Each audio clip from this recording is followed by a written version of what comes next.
Yan na nga guys, at katatapos lang natin magtrabaho nitong bubong natin.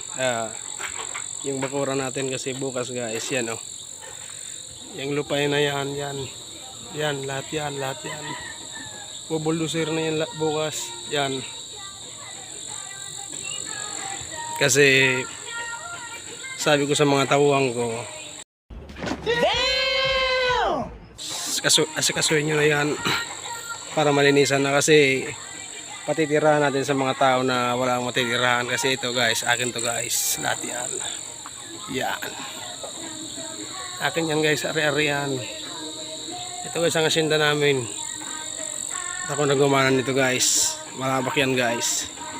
Yan, papatrabahin ko yan bukas sa mga tauhan ko, papabuldoser ko yan. Tsaka yung mga gustong manirahan sa tahimik na lugar, pwede kayo dito, bibigyan ko kayo dyan, kada isang pamilya ng 60 square meter kada isang pamilya guys.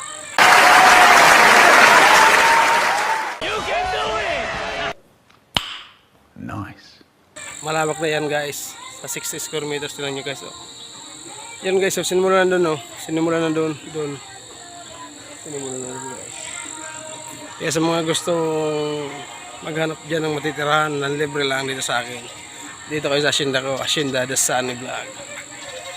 Libre yan guys, mamimigay ko yan sa inyo. At konting update lang tayo guys, kasi hindi tayo nakakapag-update guys hanggang dito na lang guys. PM lang kayo guys dito sa page ko. Kaya wag nyo kakalimutan mag-follow, paki-like na rin at paki-share na rin ang mga video ko. Hindi na ako masyadong nakakapag-vlog guys kasi talagang busy ako guys, kaya pasensya na. At palagi kong sinasabi sa inyo, God bless guys, palagi kayo mag-ingat. God bless.